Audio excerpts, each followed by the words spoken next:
galit sa mata ni Nina habang titingnan yung picture ni Maggie. Siguro merong hindi maganda nangyari sa childhood niya. Gusto mo bang makita ibang pictures ni Maggie? Gusto ko po kasi talaga siyang makilala eh, kaso nahihiya po ako sa inyo. Ito pa ibang pictures niya. May kilala ko siya sa'yo. Hindi ko maintindihan kung bakit napaka-supportive mo sa tatlong yun. Alam mo naman, aagawin nila sa akin ang kayamanan ng Monte Claro. Gusto ko lang tulungan sila, Uncle Sernan. Ma'am Carmela, wala po si Nina sa kwarto ni. Patay na pala yung totoo kong mami, kaya bumalik ako. Pero buhay pa naman yung lolo't lola mo, di ba? Ayaw ba nila sa'yo? Isa lang naman may gusto sa akin eh, asawa mo. Sorry, Nina. Bigla lang ako. Ikaw ko lang kasi yung nagsisinungaling ka sa mga ganyang sensitive na bagay. Gugustuhin niya bang mapalayas dito? Gugustuhin niya bang makulong? Hindi mo naisip yon kasi mas gusto mo siyang paniwalaan. Pero hindi siya inosente. Hindi! Kailangan matanggal ang tumor kung hindi kakalat to sa buong atay niya. Maaari niya itong ikamatay. Kinakailangan magsinungaling ka sa mga Monte Claro o kaya naman magnakaw. Gawin mo! Basta magkapera ka lang para sa operasyon ni nanay. Nina? Nina?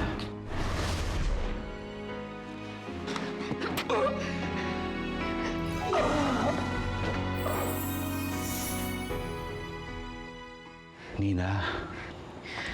Nina? Huwag kang lalapit. Sisigaw ako. Please. Nina. Huwag kang matakot. Wala naman akong planong masama sa'yo eh.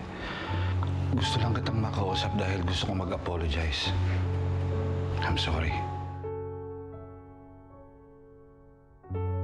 Ana, ano problema? Kailangan na po kasi operahan si nanay. Eh, wala po kasi kaming pera. Kahit naman po pampublikong ospital to, may mga gamot pa rin pong kailangang bayaran para sa operasyon. Huwag kang mag-alala. Akong bahala sa lahat. Doctor, kung kailangan operahan si Naida, gawin niyo na kaagad. At kung maaari sana, gusto ko siyang malipat sa isang private room at ako nang bahala sa lahat ng gastusin.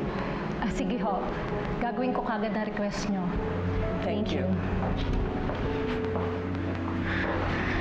Maraming salamat po.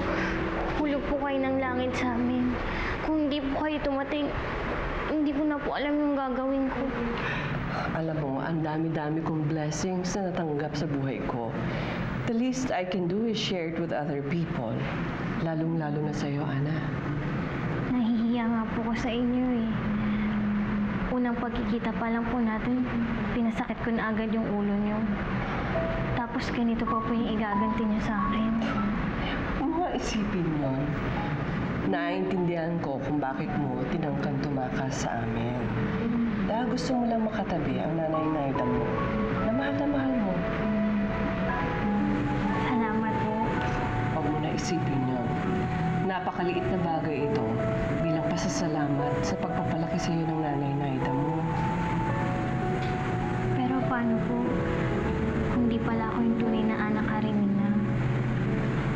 Paano po kung di pala ako yung apo niyo?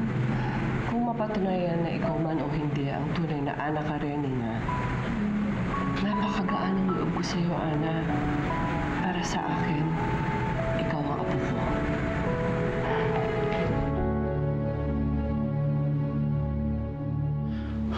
Listen, Nina. Alam ko hindi ko dapat ginawa yun eh. Wala ako sa sarili ko. Nakainom ako noon. Pero kung nasa matinong pag-iisip ako, hindi ko naman gagawin sa'yo yun eh. Hindi lang yun ang kasalanan mo sa akin, Mr. Fuentebella. Nina, I'm your dad. Kaya nga mas lalo kong hindi maintindihan kung bakit kailangan mong gawin sa akin yun. Maybe because you never really saw me as your daughter. Hindi totoo yan. Never kong naramdaman na anak ang tingin mo sa akin. Para kang laging walang pakialam. You never bothered to ask me kung kamusta ako. Kung kamusta yung grades ko sa school. Nina, hindi totoo yan. I care about you. Really? Of course. Sige. Anong pangalan ng best friend ko? See? You don't know. You don't know because you don't really care about me. Pareho lang kayo ni Mami, mga wala kayong pakialam sa akin. You know what? You shouldn't have adopted me. Sana iba na lang yung umampon sa akin. Baka sakaling maramdaman ko pa yung pagmamahal ng magulang. Kung minsan nga naiingit na ako sa mga ibang ampon eh. Kahit pokpok yung nanay nila, kahit mahirap yung nanay nila, halatang halata naman na mahal sila. Hindi katulad yun ni Mommy.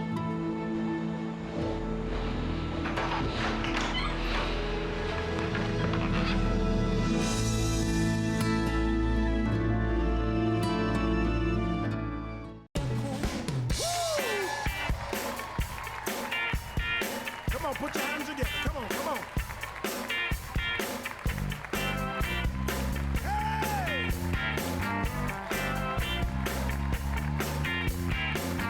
Come on.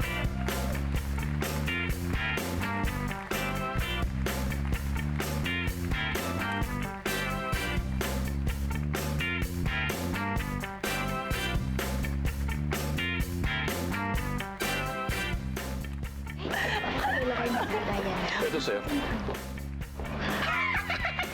Ito na. Hindi ba nagustuhan? Ang ganda nga talaga. Mabuti naman at nagustuhan niya.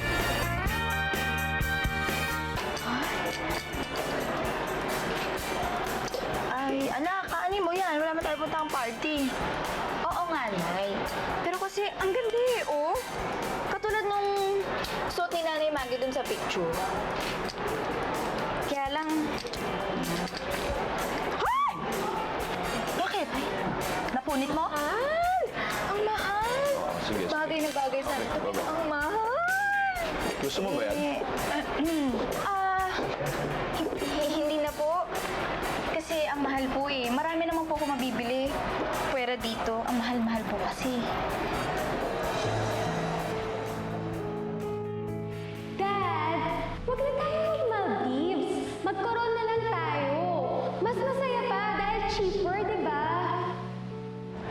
Natutuwa ako at marunong ka magpahalaga sa pera. Para kang si Maggie. But I'll buy this dress for you. Dahil bagay sa'yo.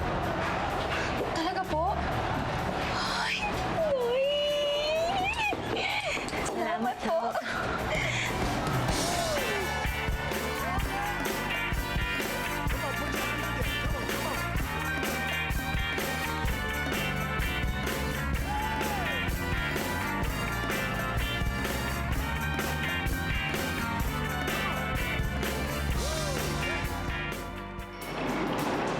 Tina, dali mo na sa kotse. Sige po, sir. Ew, so gross. Nak, ang tawag dyan, mag-inang walang manners. Parang ngayon lang nakainom ng soup.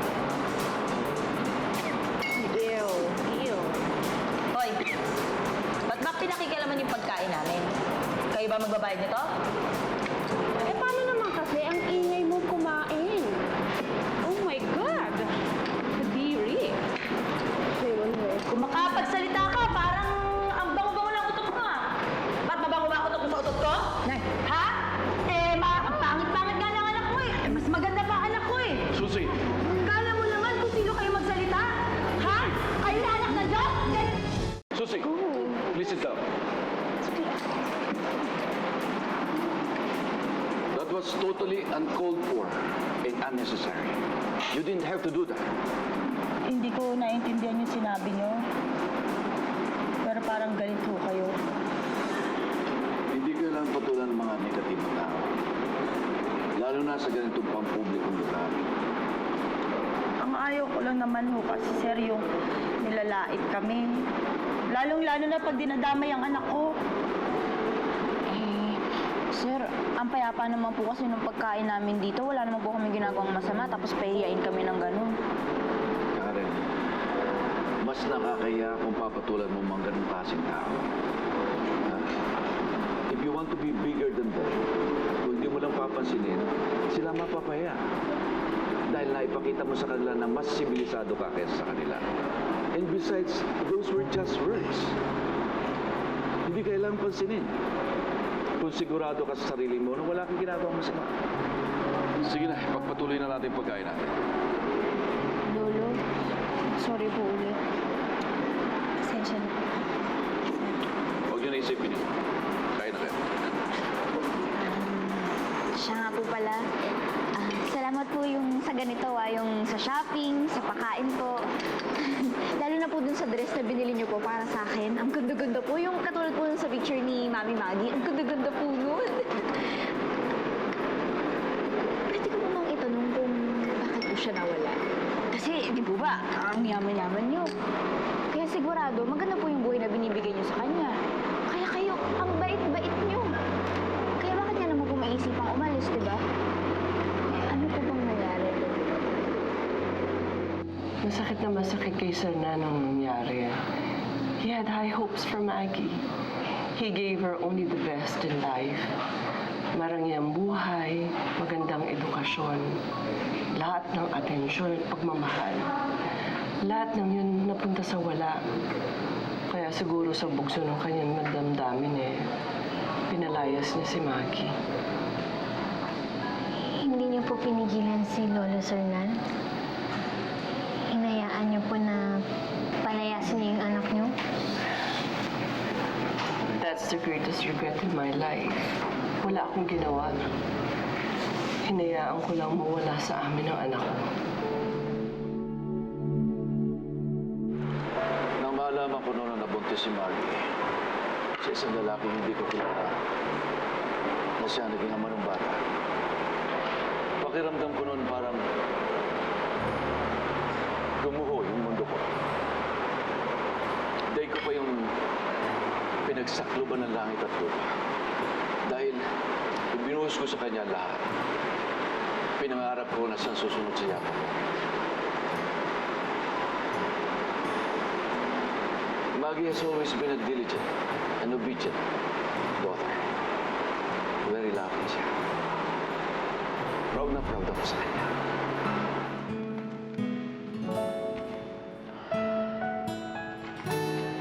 Galing. Very impressive marketing report. Simple pa lang yan, Dad. Alam mo, I have a lot of big dreams para sa negosyo natin.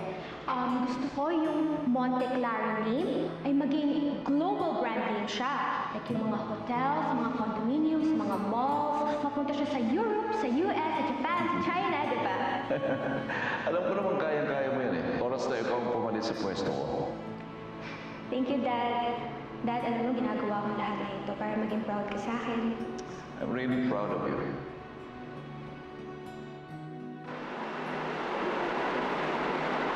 Isang beses lang niyang sinuway yung kagustuhan ko. Pero, hindi mo natanggap. Kaya kung may babalik ko lang yung oras, sobrang pagsisisi ko na itinakwil ko kayo sa isang mara. Lolo, Hindi ko magagawa yung sapo ko. Hindi ko itatakwil ang apo ko kahit anong mangyari. Oh, 3 truck yung nagka-problema nung isang linggo. Ayaw ko na maulit yon. Dapat sinacheck nyo kasi yung makina bago bumiyahe, di ba? Lalo pa ngayon, kaka-award sa atin ng city government ng kontrata sa paghakot ng basura. Sayang, di ba? Ayusin natin, huwag na maulit yan, ha? Opo, boss.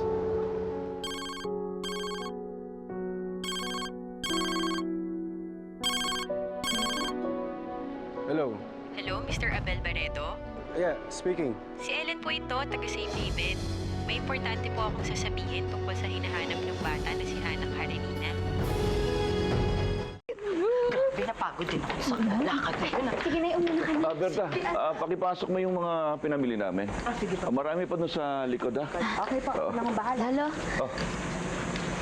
maraming salamat po talaga doon sa bonggang pag-shopping natin, ha? Wala yun, Iha. Promise ko po sa inyo. Ako po ang magiging the best apo niyo para hindi po masayang yung kabaitan na pinapakita niyo sa akin. Sa totoo lang, may ibibigay po ako sa inyo. Oh, para sa akin to. Sinama ko po talaga yan sa shopping. Salamat, ha? Ano ba ito? Wow. Ganda. Gusto niyo po? Oo naman. I need this. Sige po. Una na po ako sa loob. Sige.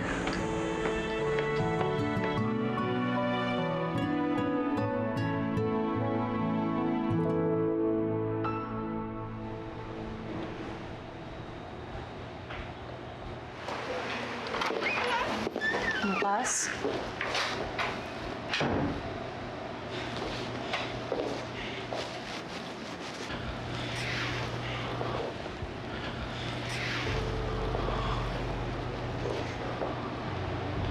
beses ko ba sasabihin sa'yo, huwag ka nanonood ng mga ganyang video?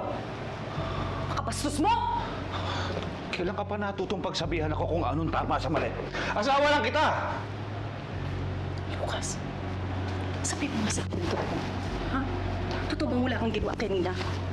Ano? Tell me the truth.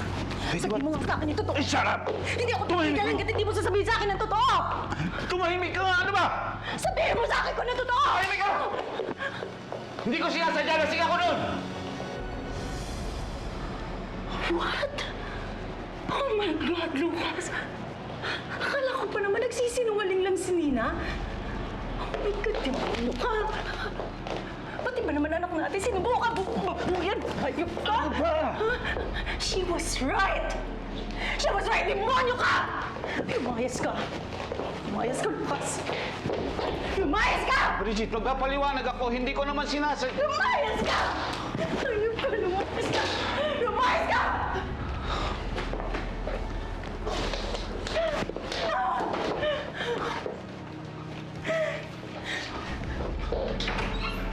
Lumayas ka!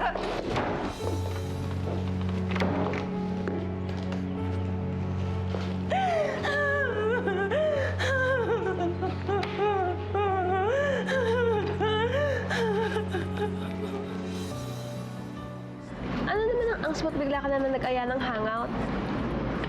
Ay nako, ano pa nga bang bago? Tinatawagan tayo ni Nina pag may problem siya. Pero, di naman niya sinishare sa atin. Candace? Ma! Hi, tita! Hi, girls! Dito ka rin pala pupunta, hindi ka pa sumabay sa akin. Anyway, andun lang ako sa kabila. Papasalon kami ng tita mo. Ah, sige po. Ma, dito lang po muna kami, tas po, sabihin na lang pa tayo umuwi. Okay, I'll text you later kapag tapos na kami. Sige. Take care! Sige po, ma. Bye, girls! Guys, I have to go na. Text na lang ha. Bye.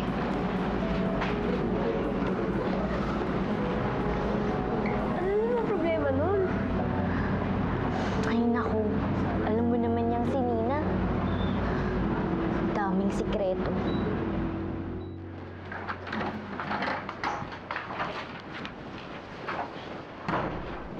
Ba't ginasot mo?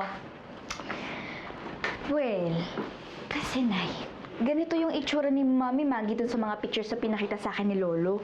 Eh, papakita ko, baka naman ma-impress sa akin si Lolo.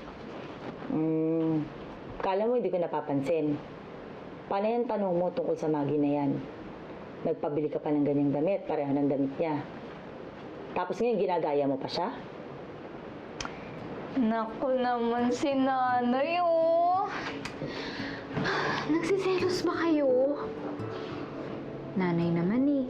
Siyempre gusto ko lang naman makilala yung anak ni Lolo Sernan. At baka sakali, di ba? Siya talaga yung nanay ko. Hindi naman natin masasabi yun.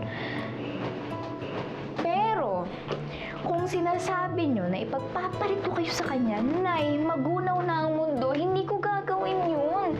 Dahil kayo lang ang nanay ko at hindi ko kayo ipagpapalit. Tsaka, Nay, ano ka ba? Pasintabi ka naman, patay na nga, pagsiselosan mo pa. Basta pangako mo ako ng nanay mo. Arte, oo nga. Huwag ka nang umiyak.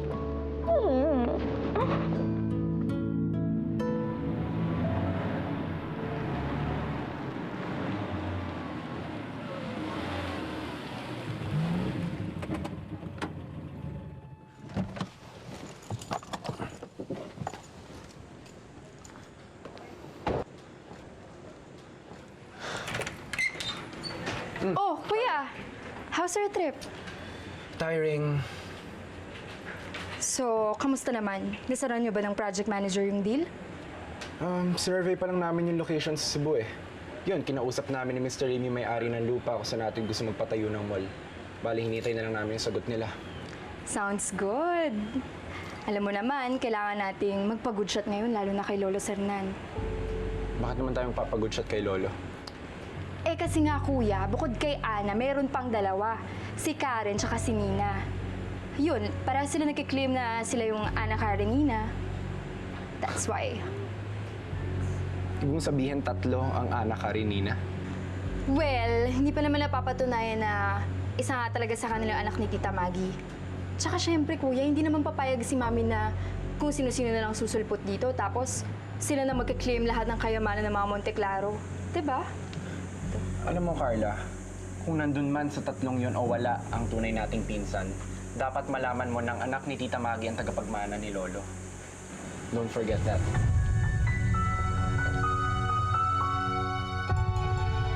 Wala po kasi na nagpa-imbestiga kayo, inutos po ng aming directress na magpakalap po ng informasyon. Tungkol nga po sa kaso ng cousin-in-law niyo, tungkol po sa anak ni Mr. Sernan Monteclaro. May bago ba kayong impormasyon tungkol kay Maggie? Meron po, opo. Halika po kayo, samahan ko po kayo. Dito po, sunod po kayo sa akin. Mr. Barredo, si Raquel po, nakasabay niya po sa panganganak sa ospital ang isang babaeng may anak na ang pangalan ay Ana Karenina. May naalala po ba kayo tungkol kay Maggie? Yung nanay po ni Ana Karenina. Nagkausap po ba kayo? Doon sa nanay, wala akong masyadong maalala eh. Pero doon sa sanggol, meron. Ano ang naalala niyo tungkol sa sanggol?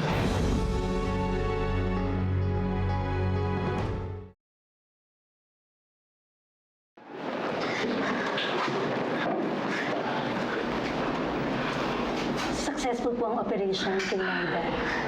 Natanggal na po ang tumor at okay naman po yung vital signs niya. Kaya ililipat na natin siya sa recovery room. That's so good to hear. Maraming salamat, Doctor. Salamat po. Wala nga naman. Will you please excuse me? Yes. Thank you. Ate, tara, puntahan natin si nanay.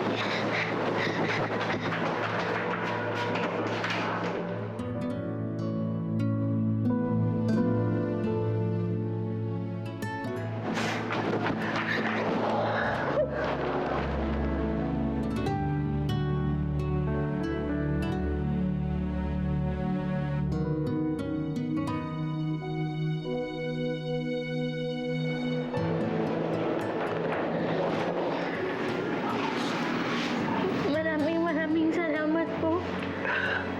Utang ko po sa inyong buhay ng nanay ko. Ana, ilang beses ba ako pasasalamatan? Baka hindi na nga po matapos eh. Salamat po talaga.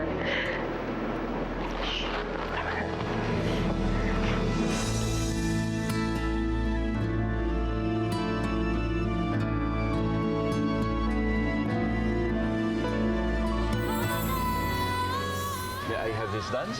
Ay, naman! Lo, bakit po? May naalala lang ako. Maraming salamat. Napakalaking impormasyon yung binigay niyo sa amin. Ngayon makikilala namin kung sino talaga si Ana Karenina Monteclaro. Lola, sasama na po ako sa inyo sa mansyon. Pero, paano na nanay mo? Baka kailangan ka niya dito? Ako na pong bahala kay nanay. Gusto ko po talagang sumama, Lola. Gusto ko pong malaman kung ako ba talaga yung tunay na anak Karenina.